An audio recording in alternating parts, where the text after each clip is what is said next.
Today I started off by editing the podcast, and that took a lot of my day actually. Even though I've been editing it for the last couple of days, it needed finishing off, and it takes a long time to get these things right. So this is what I was doing. I was just nitpicking through every detail and trying to get more images and make sure that the episode is done justice, because sometimes when episodes can take a while to edit, I start becoming conscious of the fact that it may suffer from my mental fatigue, and I don't want that to ever be the case. So I take that extra time to ensure that I can inject into the episode lots of the images by the artist so that we can truly celebrate who it is that we're speaking to.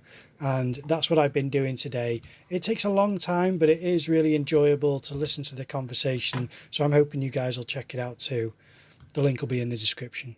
After that, I joined a drawing group which I have been part of for a couple of years now. I rarely join because of being busy at this time of day, but today I consciously thought I need to make certain images, so it'll be a good opportunity to go and start working on some of those. Now, it's always tricky to get something done in the time frame allotted for this drawing session. The concept is that a group of artists get together online, we all share an online space, we create this digital studio by way of having just the sounds of drawing. We don't show each other our drawings, we don't talk about them, we don't take telephone calls or play music or anything that's intrusive on someone else's studio space.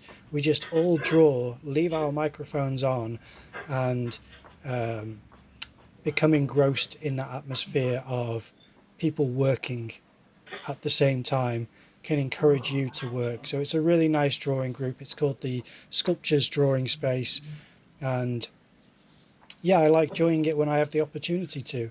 So that's what I joined, and today I was doing a soft pastel sketch of a farmer. It's not the best drawing. I mean, I don't mind the drawing, but it's not the best likeness. So I'm going to draw this farmer again and again until I get it right. But it's good practice, even when it's difficult and you're dissatisfied with the finish.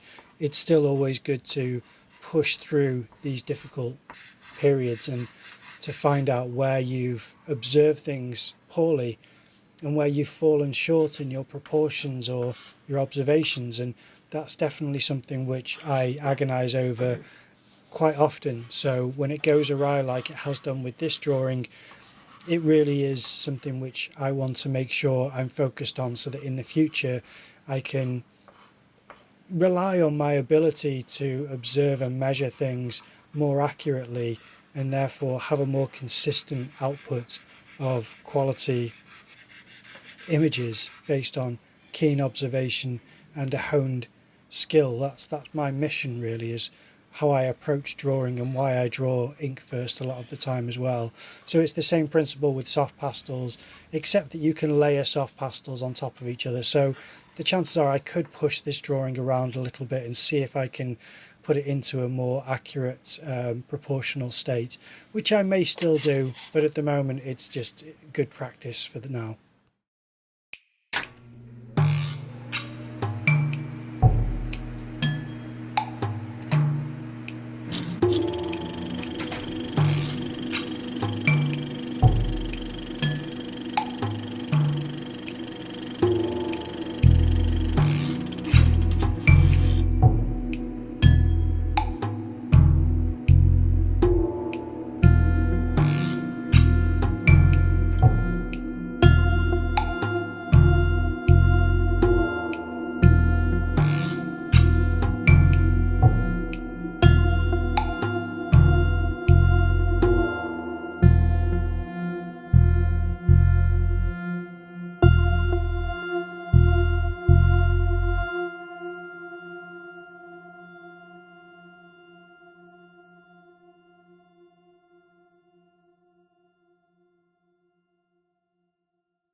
And for the daily drawing, I left it until really late to do this. So there's certain ideas that I've been wanting to do and I haven't had the opportunity to do them. Plus, I have been wrestling with the fact that since I'm numbering all of the drawings, certain ideas are tricky. Okay, I'll just talk about what I'm thinking of. Have you ever seen when I do texture pages? If not, I will put a couple of images in of texture pages now so that you can see what I'm talking about. I would like to do one of those for this Inktober this year, but I don't want a number in there. So I'm trying to think of how I can do that, because since I've set myself this task, I want to consider how I can... Oh, I've just thought of a way I can do it. Okay, I think it's going to be tomorrow. I think the texture page will be tomorrow.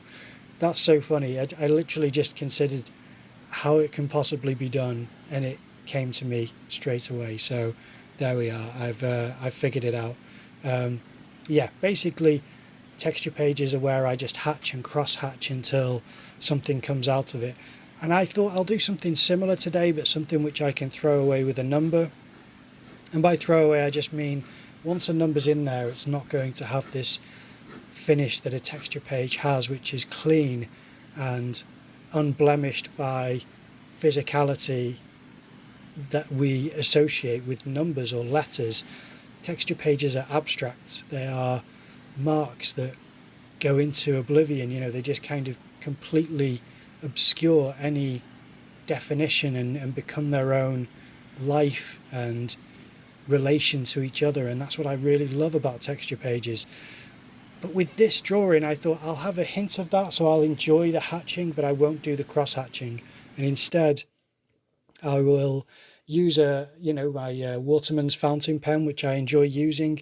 It makes lovely marks, and use that to start to just hatch away and do contour hatching and different directional hatching, but not cross hatching, so not overlapping.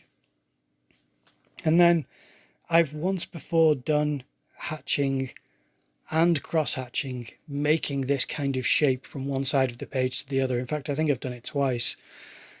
But I thought it always works out different, and especially this time, because I didn't cross hatch, it has a different level of depth to it.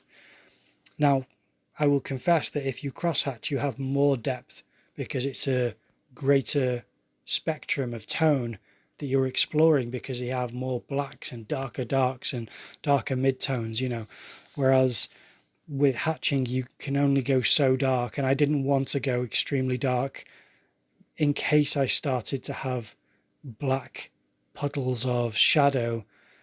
I was trying to avoid that, because once I have that, I know that my brain will say, you can't have it in one place and not another. You need to balance it out on the diagonal opposite side.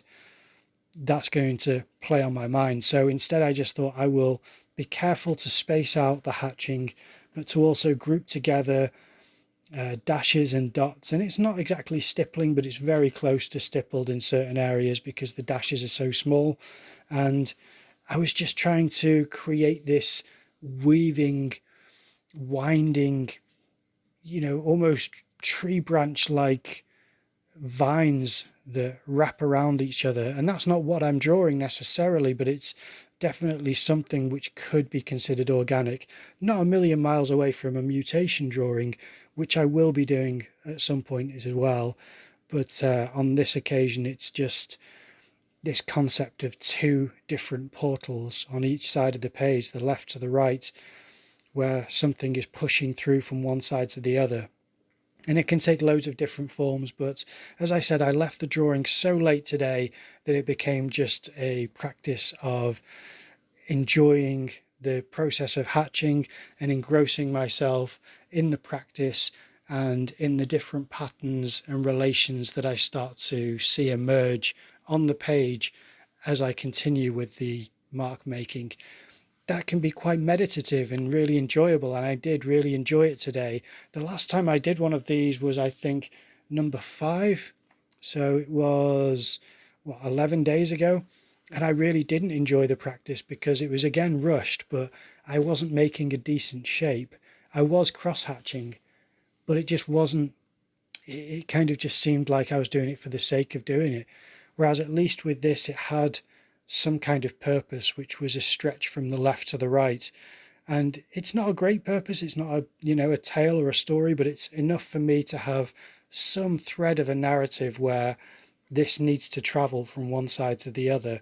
And I enjoy that concept to the extent that I can explore it with the instrument itself. And that's this lovely fountain pen. If you haven't drawn with a fountain pen before, I really do encourage you to do so, because it is a great fun to do that. But this is how it turned out. I quite like how it looks, and this is something which I've done several times before. So as a little bonus, I thought I'd show you the night sky. It's quite nice and pretty, so I thought I'd chuck that in as well. It's only a little bit of footage, but that's pretty much been the day that I've had.